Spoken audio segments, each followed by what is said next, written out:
E um pouco na contramão, né? Até acho que para nossa sorte, para sua sorte, para nossa sorte também de ter você como escritor, que muitas vezes as famílias tendem a sugerir o contrário, né? E a gente já conversei com muita gente aqui que fala: não, mas você tem certeza que você quer ser escritora mesmo? Você quer fazer faculdade de letras? Você não quer tentar uma outra coisa, tipo uma indústria mais quente, né? Do ponto de vista financeiro, inclusive também.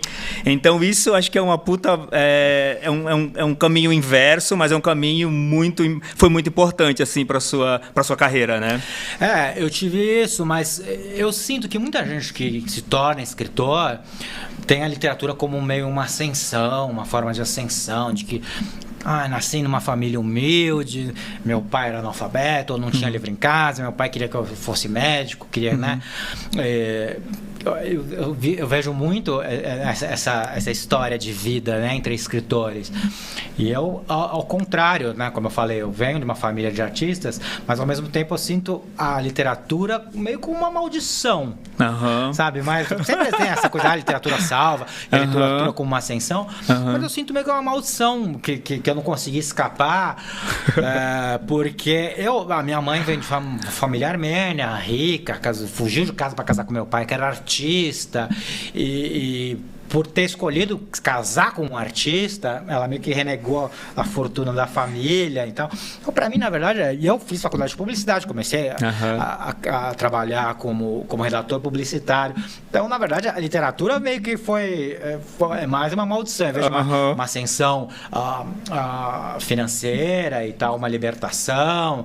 Foi mais uma maldição que eu não consegui escapar, que é um peso, assim, sabe? Mas para nossa sorte, está produzindo muita coisa boa. A gente vai já falar aqui do seu novo livro, que eu amei. Então, para nossa sorte, e você que se vire com esse problema, entendeu? Porque para a gente está sendo maravilhoso. Eu já tentei exorcizar a literatura da minha vida, mas não consigo.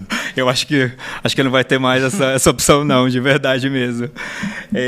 Bom, você falou que o seu primeiro livro, né, saiu porque você ganhou um prêmio, mas quando você escreveu o primeiro livro? Você tinha que idade? De onde nasceu isso? Então, eu acho que veio muito dessa coisa de ter nascido com uma casa com muitos livros, né? Eu estava contando, minha mãe trabalhava com o livro e meu pai era artista plástico, e eles separaram, eu tinha uns 2 anos, era muito pequeno. E aí minha casa era cheia de quadros do meu pai, né? Meu pai é pintor e tal, e de estantes de livros. E a cada ano minha mãe ia tirando os quadros da parede para dar o espaço a mais prateleiras, a mais estantes. Maravilhoso. Então, era uma briga das artes plásticas com a literatura. Quadro versus livro. E eu fiz faculdade de comunicação, daí comecei a trabalhar com publicidade e comecei a trabalhar como redator publicitário jovem, por total indicação da família, tinha um tio numa agência grande e tal.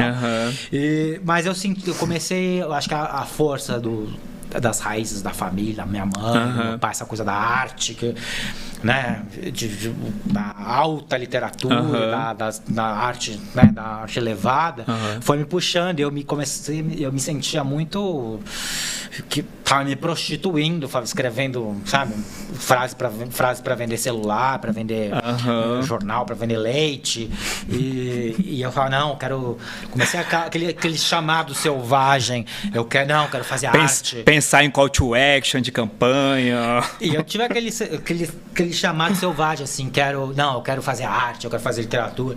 Então, com uns 23 anos, 24, eu larguei. Eu trabalhava numa agência grande em Porto Alegre. Eu sou paulistano, mas eu estava trabalhando em Porto Alegre, na maior agência de Porto Alegre.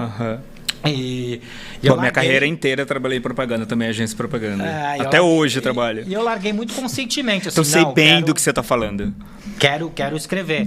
Larguei, aí tinha uma grana já, porque eu trabalhava, sei lá, uns 5 anos em agência, e fiz mochilão na Europa, trabalhei de barman numa boate na Europa, depois voltei para São Paulo, não sabia o que fazer. Nessa época eu fiz várias coisas, assim, várias histórias que eu já contei programa do jogo, contei várias vezes essa história. Assim, eu trabalhei de barman num inferninho, que era um clube de sexo, que as pessoas iam pra transar. Eu escrevia horóscopo, inventava todo o horóscopo, porque eu não entendo nada de astrologia. Eu fazia Genial. História de disque sexo, na época que os portais de celular eram todos portais de voz. Então eu criava histórias para as pessoas ouvirem pelo celular, histórias eróticas, pornográficas e tal. Então eu comecei quando eu resolvi largar a publicidade, eu comecei a fazer todos os tipos de bico para sobreviver, assim, para tentar pagar as contas com a escrita. Sim. Dava aula de inglês também, fazia tudo ao mesmo tempo, assim, vários bicos. E foi nessa época que eu ganhei o prêmio Fundação Caldo Verso, que dava a publicação do livro. Aí eu comecei a carreira, falei, tem um livro publicado, agora o que eu faço? E daí o livro publicado, com o prêmio e tal, depois me chamaram para a primeira Flip, a Festa Literária de Paraty, e foi uma época que eu acho que os jovens escritores estavam muito em voga, porque a internet era basicamente escrita, não tinha ainda tanto tecnologia de vídeo, de áudio. Verdade. Então os jovens escritores, os blogueiros, eram uns influencers da vez. Exato. E eu dei a sorte de começar nessa época, apesar de eu não ser blogueiro, na época nem tinha blog, eu comecei nessa época e daí eu tava em evidência, assim, 3 meses depois de ter saído meu primeiro livro, eu tava na primeira Flip, tava em todos os jornais, depois fiz várias vezes o programa do jogo, Galisteu, fiz a Monique Evans na Rede TV,